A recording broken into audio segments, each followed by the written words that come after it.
ચાલો વિદ્યાર્થી મિત્રો, આપણી ફિઝિક્સ યુટ્યુબ ચેનલમાં આપનું હાર્દિક સ્વાગત છે। આજે આપણે ધોરણ 12ના ચેપ્ટર નંબર 5ના એક પ્રશ્નની ચર્ચા કરશું।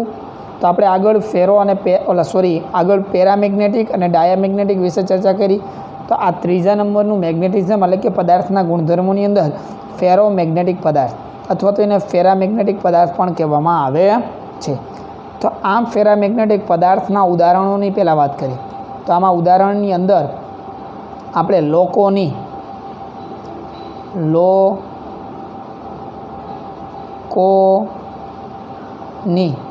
તો હવે લોકોની બરાબર, તો આપણે આ યાદ રાખવાનું। તો લોખંડ, કોબાલ્ટ બરાબર, અને ની એટલે શું થઈ જશે? નિકલ।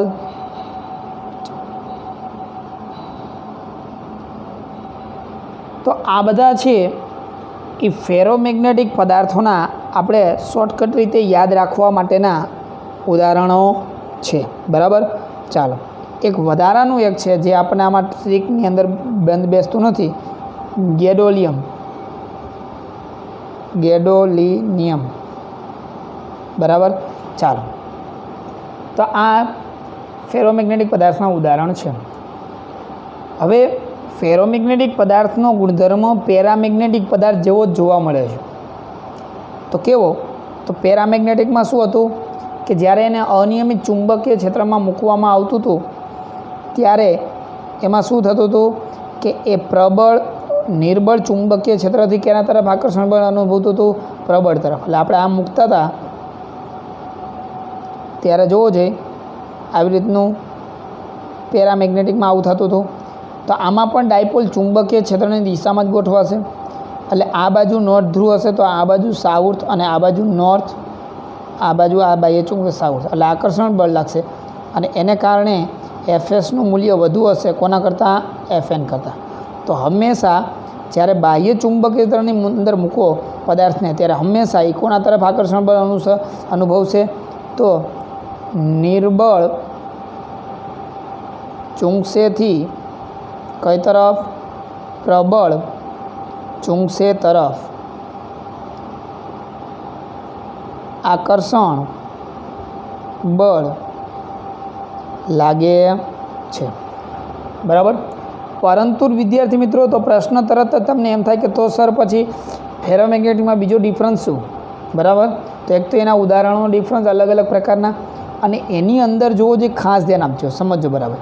એના બધા પેરા અને ડાયા કરતાં એનું જે બંધારણ જોવામાં આવે તો એ બંધારણ તમને કંઈક અલગ જોવા મળે। તો ધારો કે હું એક આ ડાયામેગ્નેટિક પદાર્થ એટલે કે લોખંડની વાત કરું, તો આ લોખંડ હું આ લોખંડના ટુકડાની અંદર એક નિશ્ચિત વિસ્તારની અંદર ડાયપોલ મોમેન્ટની ગોઠવણી એક ચોક્કસ રીતની હોય છે, એક ચોક્કસ પ્રકારની ગોઠવાયેલી હોય। તો જોવો જોઈએ, અહીં ખાસ ધ્યાન આપજો, સમજો બરાબર। તો જોવો જોઈએ આવી તમને એની અંદર અલગ કોઈ નિશ્ચિત આકાર વગર આવી રચના જોવા મળે છે। તો આજે મેં રચના દોરેલી છે, એટલે કે આ જે નાના નાના જે વિભાગ છે, આ વિભાગના આકાર કોઈ નિશ્ચિત ન હોય, આ વિભાગને ડોમેઇન બોલવામાં આવે છે। શું બોલવામાં આવે છે? ડોમેઇન કહેવામાં આવે છે। ચાલો, તો અહીં ખાસ ધ્યાન આપજો, આ ડોમેઇનની જે સાઇઝ છે એ કેટલા ક્રમની હોય છે? તો આ ડોમેઇનની સાઇઝ 1 મિલીમીટરના માપક્રમની હોય છે। આ વિસ્તાર પૂરતા જ, એટલે કે આ એક ડોમેઇનની અંદર ધારો કે દિશા આવી રીતે હોય તો બધી ડાયપોલ મોમેન્ટ કેવી રીતે હશે? એક જ દિશાની અંદર ગોઠવાયેલી હશે। જ્યારે બીજો ડોમેઇન આપણે ધ્યાનમાં લેશો તો બીજા ડોમેઇનની અંદર ડાયપોલ મોમેન્ટ છે તો એ આના કરતાં કેવી દિશામાં ગોઠવાયેલી હશે? વિરુદ્ધ દિશાની અંદર ગોઠવાયેલી હશે। એટલે કે આવા ડોમેઇન એકબીજાની અસર નાબૂદ કરે, પણ એ ડોમેઇન પૂરતી બધી ડાયપોલ મોમેન્ટ એટલે કે ડાયપોલ મોમેન્ટ ધરાવશે, કારણ કે એ ડાયપોલ મોમેન્ટની દિશા બધાની કેવી દિશામાં હશે? એક જ દિશાની અંદર જોવા મળશે। ચાલો, બરાબર ખબર પડે છે? તો આવી રીતની બધાની અંદર આવી રીતના ડાયપોલ ગોઠવાયેલી હશે।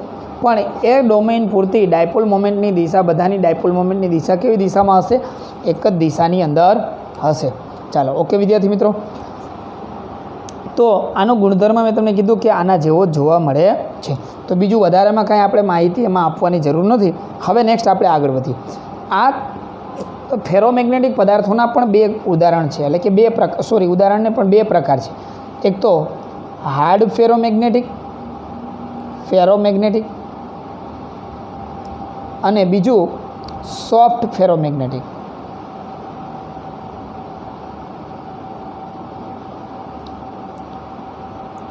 તો હાર્ડ ફેરોમેગ્નેટિક કોને કહેવાય અને સોફ્ટ ફેરોમેગ્નેટિક કોને કહેવાય એની વાત કરી. હાર્ડ ફેરોમેગ્નેટિક, એના નામ ઉપરથી આપણને થોડી ખબર પડે. તો જ્યારે તમે ફેરોમેગ્નેટિક પદાર્થને બાહ્ય ચુંબકીય ક્ષેત્રમાં મૂકો, તો અહીં ખાસ ધ્યાન આપજો. તો જોવું જોઈએ. તો હાર્ડ ફેરોમેગ્નેટિકની પહેલાં વાત કરી. Hard ferromagnetic. તો હાર્ડ ફેરોમેગ્નેટિકને જ્યારે બાહ્ય ચુંબકીય ક્ષેત્રમાં મૂકવામાં આવે, ચુંબકમાં મૂકતા તેનું મેગ્નેટાઇઝેશન થશે.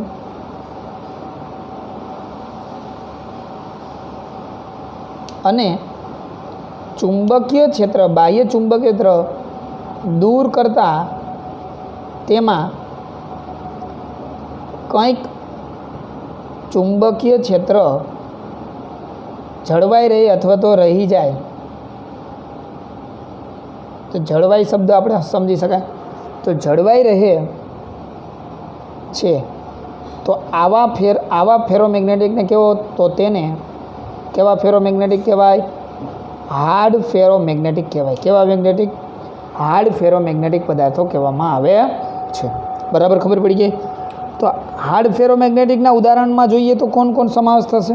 તો અહીં ખાસ ધ્યાન આપજો. તો લોખંડ, બરાબર, નિકલ, કોબાલ્ટ, બરાબર, અને તાંબાની મિશ્ર ધાતુઓ. તાંબાની મિશ્ર ધાતુઓ, બરાબર, એલ્નિકો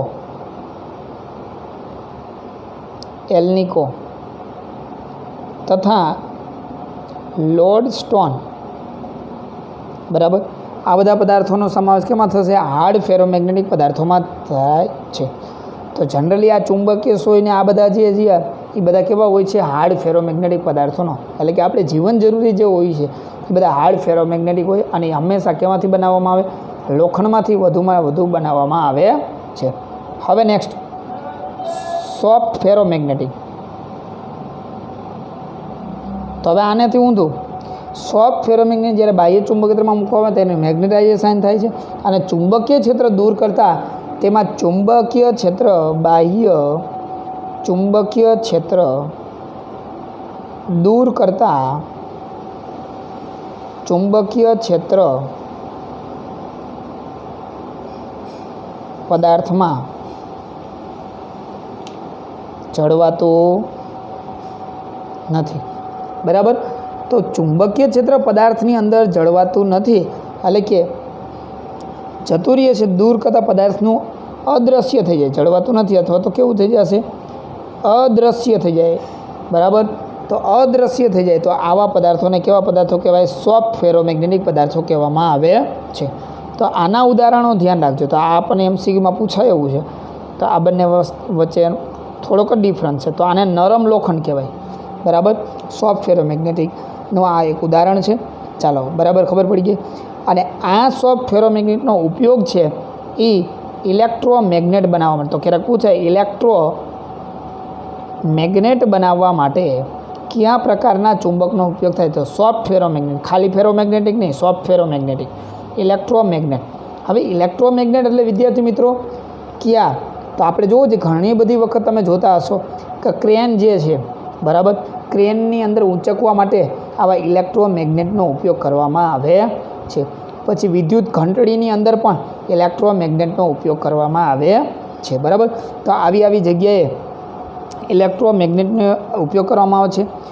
ભૂગર્ભ એટલે કે જમીનમાંથી, બરાબર, લોખંડ કાઢવા માટે, બરાબર, આ વસ્તુને ભારે વસ્તુને ઉંચકવા માટે આવા બધી જગ્યાએ ઇલેક્ટ્રોમેગ્નેટનો બહોળા પ્રમાણમાં ઉપયોગ થાય છે. ફેરોમેગ્નેટિક પદાર્થ હોય એમાં તાપમાનની અસર કેવી જોવા મળે છે એની આપણે થોડી ચર્ચા કરી એટલે આપણને ખબર પડે. તો જોવો જોઈએ, ફેરોમેગ્નેટિકનું તાપમાન જો તમે વધારશો, ફેરોમેગ્નેટિક પદાર્થનું તાપમાન વધારવામાં આવે તો ફેરોમેગ્નેટિક પદાર્થોનું તાપમાન વધારવામાં આવે તો ડોમેઇન શું થાય છે? તૂટવા માંડે છે. ડોમેઇન તૂટવા લાગે છે. અને ડોમેઇન તૂટવા લાગે એટલે કે દરેક પરમાણુની ડાયપોલ મોમેન્ટ એકબીજાથી સ્વતંત્ર બધી એક જ હરખી થઈ જાય છે, બરાબર, અને વિખેરાઈ જાય છે. ડોમેઇન બંધારણ તૂટી જાય છે. તો એનો મતલબ એવો થયો કે ડોમેઇન બધા લુપ્ત થઈ જશે, તૂટી જશે, તૂટવા લાગે છે. આથી ફેરોમેગ્નેટિક પદાર્થમાંથી શું બની જાય છે? પેરામેગ્નેટિક બને છે. પેરામેગ્નેટિક પદાર્થ બને છે. ચાલો, ઓકે વિદ્યાર્થી મિત્રો. તો હવે પેરામેગ્નેટિક પદાર્થ કોને કહેવાય? ફેરામાંથી પેરામાં જે રૂપાંતર થાય એ તાપમાનને ક્યુરી તાપમાન કહેવામાં આવે છે. તો સિમ્પલ વ્યાખ્યા આપી શકાય, ક્યુરી તાપમાન કોને કહેવાય? તો હવે અહીં બરાબર ધ્યાન આપજો. તો ક્યુરી તાપમાન કોને કહેવાય? તો જે તાપમાને ફેરોમેગ્નેટિકમાંથી પેરામેગ્નેટિકમાં, તો જે તાપમાનમાંથી શું થશે? ફેરામેગ્નેટિકમાંથી શું બની જાય?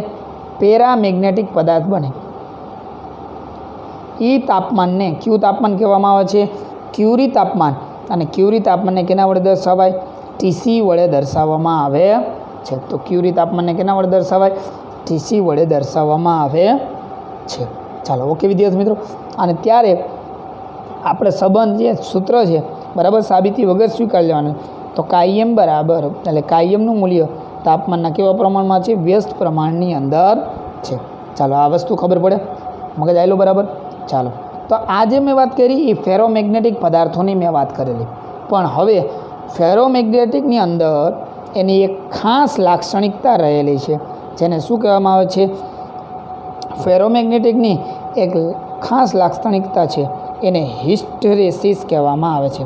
હિસ્ટેરેસિસ કહેવામાં આવે છે. શું કહેવામાં આવે છે? હિસ્ટેરેસિસ કહેવામાં આવે છે. આના વિશેનો પ્રશ્ન આપણે અગત્યનો છે, ભણવાનો છે. તો આપણને ઘણી બધી વખત આ MCQમાં પણ કામ લાગશે. ચાલો, બરાબર. તો હવે અહીં ધ્યાન આપજો, સમજો બરાબર. તો હિસ્ટેરેસિસ કોને કહેવાય એની આપણે ચર્ચા કરી લઈએ, બરાબર. તો હું બધો આખો પ્રશ્ન અહીં લખીશ નહીં, કારણ કે તો પછી વિડીયો ઘણો બધો લોંગ બની જાય, બરાબર. એટલે એના કરતાં હું ખાલી બેઝિક વાત કરીશ. તો અહીં ધ્યાન આપજો. તો હિસ્ટેરેસિસ કોને કહેવાય? તો આ માત્ર ફેરોમેગ્નેટિક પદાર્થ માટે જ લાગુ પડે છે, કારણ કે ફેરોમેગ્નેટિક પદાર્થની લાક્ષણિકતા થોડીક આપણને બીજા મેગ્નેટિક પદાર્થ કરતાં વિશિષ્ટ પ્રકારની જોવા મળે છે. તો આનો જે આલેખ છે એ બી વિરુદ્ધ એચ. તો અહીં શું આવશે? ચુંબકીય ક્ષેત્ર બી વિરુદ્ધ એચ, એટલે અહીં એચ આવશે. તો હિસ્ટેરેસિસ કોને કહેવાય પૂછાય તો લખાય કે બી વિરુદ્ધ એચના આલેખને શું કહેવામાં આવે છે? હિસ્ટેરેસિસ કહેવામાં આવે છે.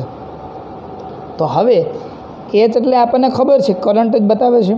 તો બરાબર, જે આપણે પસાર કરી એ વિદ્યુત પ્રવાહ બતાવે છે. તો આપણે ભણી ગયા એચ બરાબર NI, બરાબર, એટલે કે સોલેનોઇડમાંથી પસાર થતો શું બતાવે છે? વિદ્યુત પ્રવાહ બતાવે છે. તો હવે આપણે અહીં ધ્યાન આપજો, સમજો બરાબર. જ્યારે સોલેનોઇડની અંદર આવે, તો અહીં ધ્યાન આપજો. તો હું અહીં સોલેનોઇડ દોરી દઉં.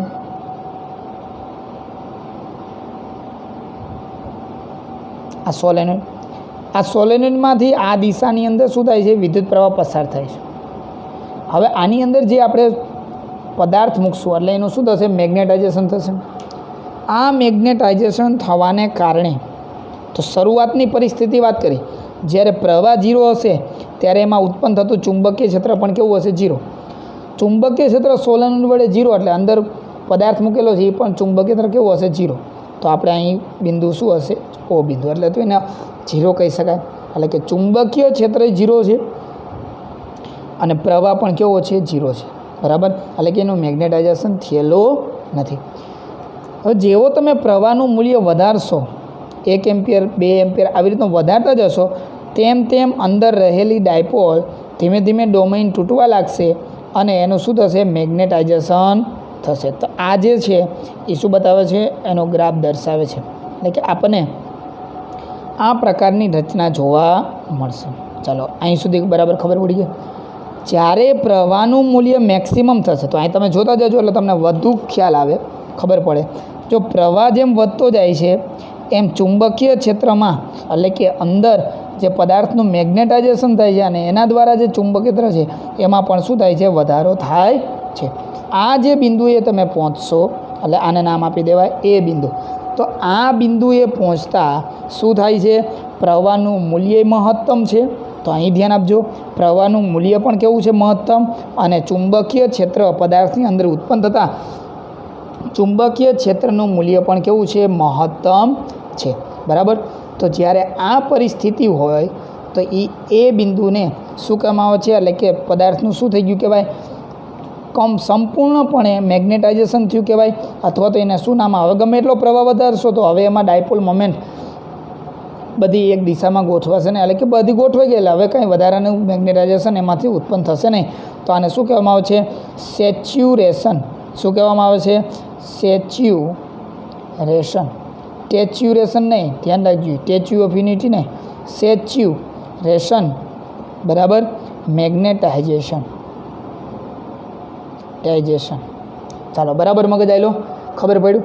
તો આને સેચ્યુરેશન મેગ્નેટાઇઝેશન કહેવામાં આવે છે.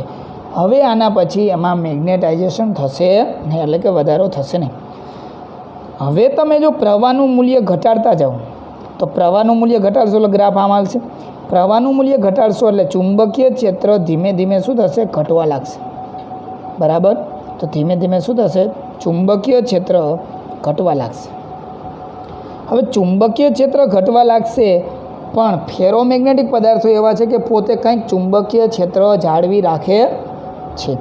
તો આ ચુંબકીય ક્ષેત્ર જાળવી રાખે એના લીધે અહીં તમને પ્રવાહ 0 થઈ ગયો 100 યુનિટમાંથી, પણ પોતે કંઈક ચુંબક બની ગયો છે એટલે કંઈક પોતાનામાં શું હશે ચુંબકીય ક્ષેત્ર હશે.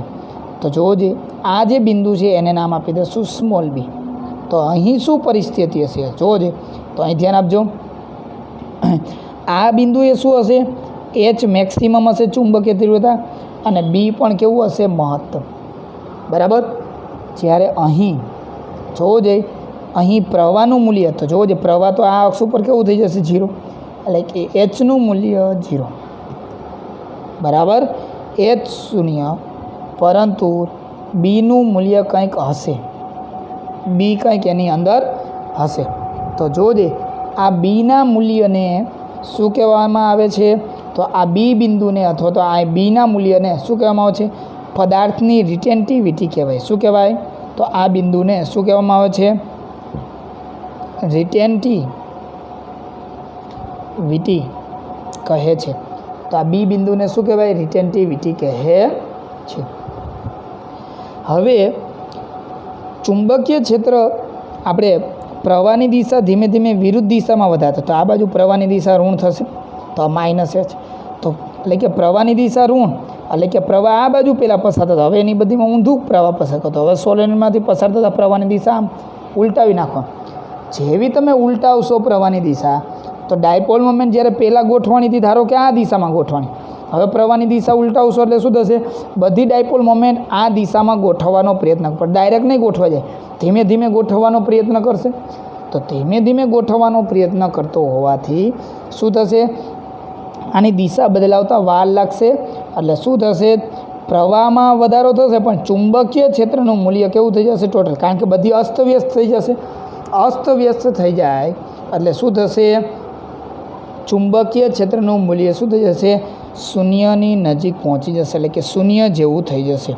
તો ગ્રાફ કેવો ચાલશે જુઓ जी આવી રીતે ખબર પડે છે.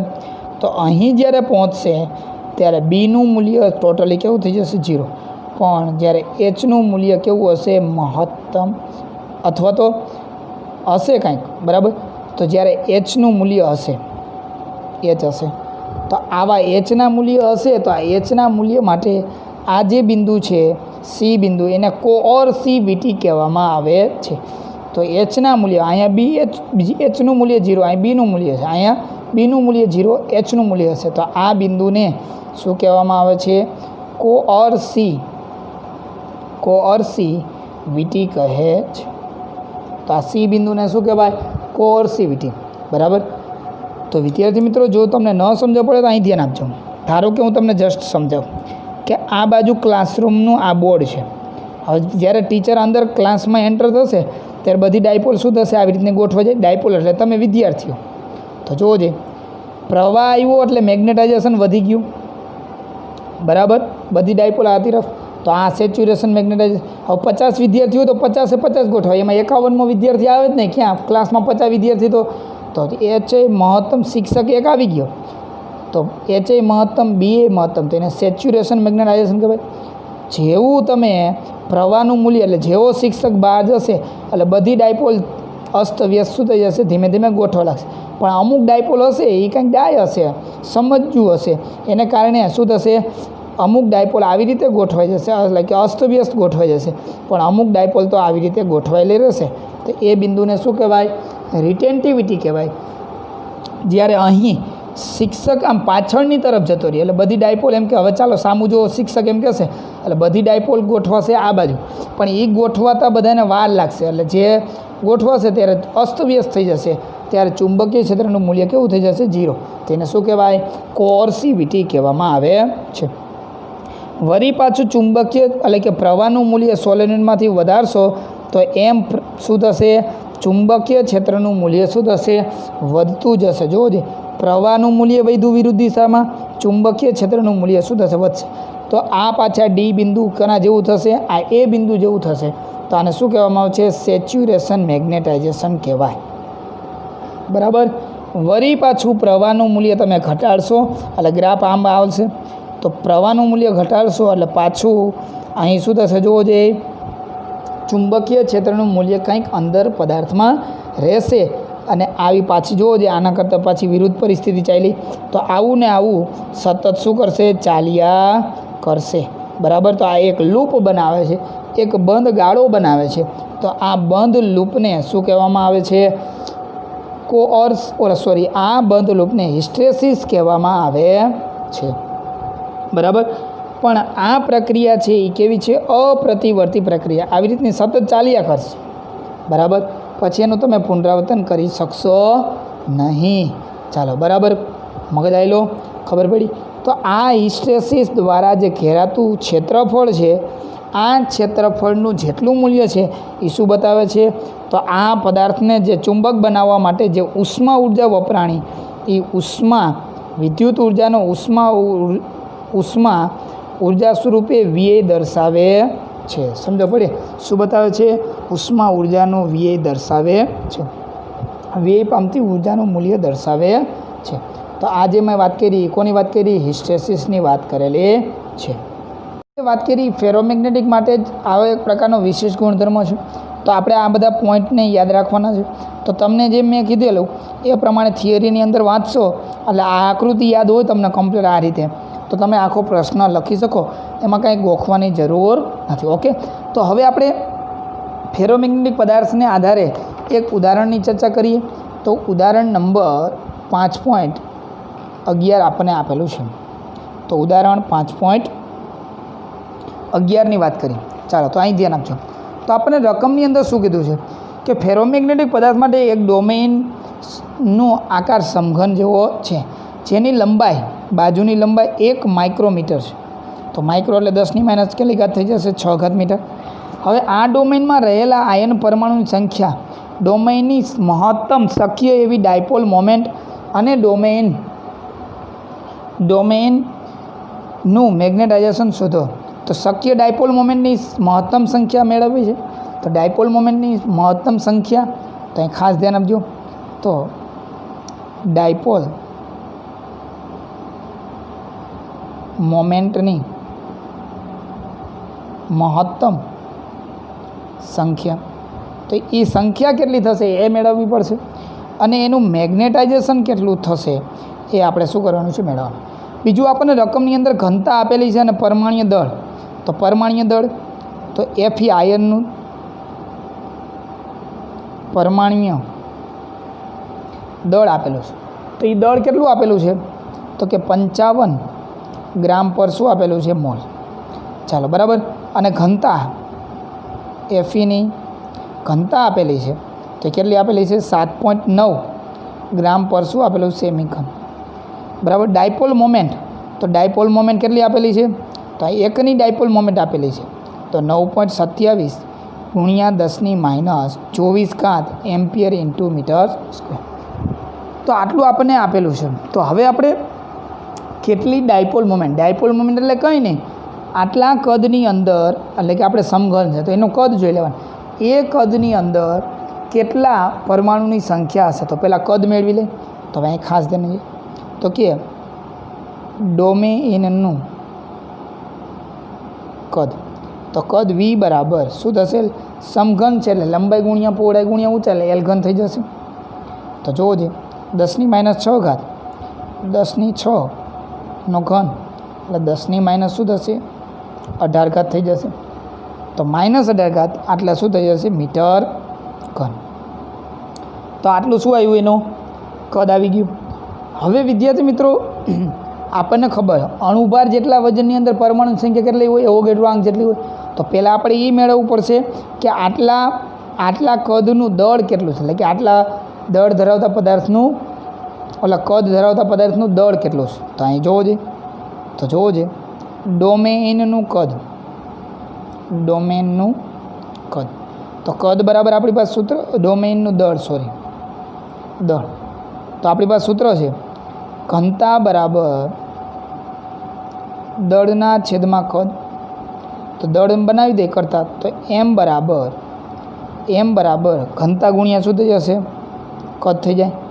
તો ઘનતા એટલે ρ અને કદ એટલે V. તો ઘનતા આપણી પાસે છે, Feની ઘનતા કેટલી છે, 7.9. આ Feની ઘનતા છે. તો આપણે જે મેળવીએ એ કેની અંદર મેળવે, અહીંયા મીટર ઘન છે, તો કાંઈ આને સેમી ઘનમાં ફેરવી નાખો. બરાબર.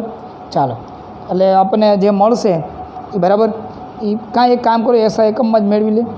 તો 7.9 ગ્રામ કિલોગ્રામ કેટલા થશે, 10⁻3 અને સેન્ટીમીટર ઘન, તો જોજો સેમી ઘન છે.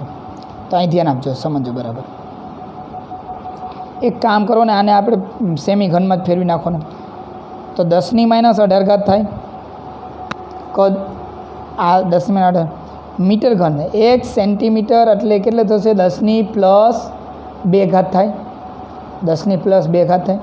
ઘન છે એટલે 10ની કેટલી ઘાત થશે, +6 સેમી ઘન થશે. તો અહીં કેટલું થશે, 10⁻18માંથી 6 જશે એટલે કેટલા થશે, 12 સેમી ઘન. ચાલો બરાબર, મગજ આવેલો, ખબર પડી ગઈ. ચાલો, તો જોજો હવે આપણે કાંઈ ફેરફાર કરવાની જરૂર ન રહ્યું, ગ્રામમાં જ છે, તો રો ઘનતા આપણે ગ્રામમાં જ આવી ગયું. અને આમાં સેમીમાં કદ, તો સેમીમાં કદ કેટલું થઈ જશે, જોવો જોઈએ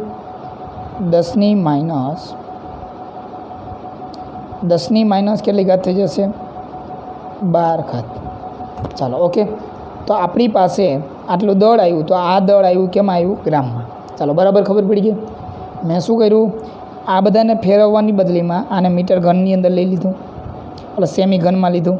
તો આ 7.9 બરાબર, એનું ઘનતા હતી 7.9, તો એ મૂકી દીધી. કદ આટલા સેમી ઘન, તો 12 સેમી કેન્સલ, એટલે ખાલી ગ્રામ જ વધશે. ચાલો, તો આટલા ગ્રામ દળ આવી ગયું. હવે આપણને દળની કિંમત મળી ગઈ, તો હવે આપણે સિમ્પલ જ થઈ જશે. ચાલો, તો અહીં ધ્યાન આપજો, દળ મળી ગયું, તો હવે આપણે પરમાણુની અંદર રહેલા પરમાણુની સંખ્યા મળી જશે. તો લખાય, તો જોવો જોઈએ ડોમેઇનમાં રહેલા ડાયપોલની સંખ્યા, તો પરમાણુની સંખ્યા, તો જેટલા પરમાણુ એટલી ડાયપોલ મોમેન્ટ કહેવાય. બરાબર. પરમાણુની સંખ્યા. તો હવે અહીં ધ્યાન આપજો. અહીં દળ લખીશ, અહીં પરમાણુની સંખ્યા. અણુભાર જેટલા વજનમાં 55 ગ્રામ વજન હોય ત્યારે એમાં પરમાણુ સંખ્યા કેટલી હોય? એને જેટલી. તો આટલા વજનની અંદર એટલે કે 7.9 ગુણ્યા 10⁻12 ગ્રામ વજન હોય તો એમાં પરમાણુની સંખ્યા કેટલી? તો આ છેદમાં જ હશે, આ બંનેનો ગુણાકાર. તો પરમાણુની સંખ્યા આપણે n વડે દર્શાવી દઈએ ટોટલ. ચાલો, તો આ છેદમાં તો 7.9 ગુણ્યા 10⁻12 એવોગેડ્રો આંક કેટલો થશે? 6.022 ગુણ્યા 10⁻23 છેદમાં 55 ગ્રામ. ચાલો, n બરાબર ભાગાકાર ગુણાકાર કરો એટલે 0.864 ગુણ્યા 10⁻11 પરમાણુ આવે. તો આટલી પરમાણુની સંખ્યા આવશે. ચાલો, બરાબર ક્લિયર થઈ ગયું. 10⁻11. તો આપણને પરમાણુ સંખ્યા મેળવવાની કીધી એટલે કે ડાયપોલ મોમેન્ટ આટલી જ થશે. તો ડાયપોલ મોમેન્ટની સંખ્યા આટલી જ, પરમાણુની સંખ્યા આટલી જ, બે સરખું જ થશે. ચાલો, તો એક પ્રશ્નનો એટલે કે પરમાણુની સંખ્યા, ડાયપોલ મોમેન્ટની સંખ્યા, પણ કુલ ડાયપોલ મોમેન્ટ કેટલી? તો હવે ડાયપોલ મોમેન્ટ મેળવીશ. તો એકની ડાયપોલ મોમેન્ટ આટલી, એટલે સોરી, એકની ડાયપોલ મોમેન્ટ આટલી, તો આટલાની કેટલી? તો ડાયરેક્ટ ગુણાકાર થશે. તો આ ખાસ ધ્યાન રાખજો. તો ટોટલ બરાબર શું થશે? m ગુણ્યા n. તો 9.27 ગુણ્યા 10⁻24. સોરી, આ ડાયપોલ મોમેન્ટની સંખ્યા થાય, ડાયપોલ મોમેન્ટ નથી. હવે ડાયપોલ મોમેન્ટ આપણને મળશે 0.864 10⁻11. તો હવે આનો ગુણાકાર કરશો એટલે આપણી કેટલી આવશે? તો કે લગભગ 8 ગુણ્યા 10⁻13 -13 એમ્પિયર ઇન્ટુ મીટર. તો ટોટલ ડાયપોલ મોમેન્ટ આપણી પાસે આ મળી ગઈ. તો હવે મેગ્નેટાઇઝેશન મેળવવું તો મળી જાય. તો મેગ્નેટાઇઝેશન તો કેપિટલ M બરાબર આપણે ભણી ગયા સ્મોલ m ટોટલના છેદમાં શું થશે? v. તો હવે તમે આના ભાગ્યા v કદ તો 10⁻- કેટલી ઘાત થઈ જશે? 18 મૂકી દો એટલે જવાબ આવી જશે 8 ગુણ્યા 10⁻5 એમ્પિયર પર મીટર ઘન. તો આપણી પાસે મેગ્નેટાઇઝેશનનું મૂલ્ય મળી ગયું. ઓકે વિદ્યાર્થી મિત્રો, ખબર પડી? ચાલો, તો આ વસ્તુ તમારે દાખલો ગણી લેવાનો છે, બરાબર? ચાલો, અને 3 વાર લખવાનો છે, અને હિસ્ટ્રેસિસવાળો પ્રશ્ન પણ 3 વાર લખીને સબમિટ કરાવવાનો છે. Okay, thank you.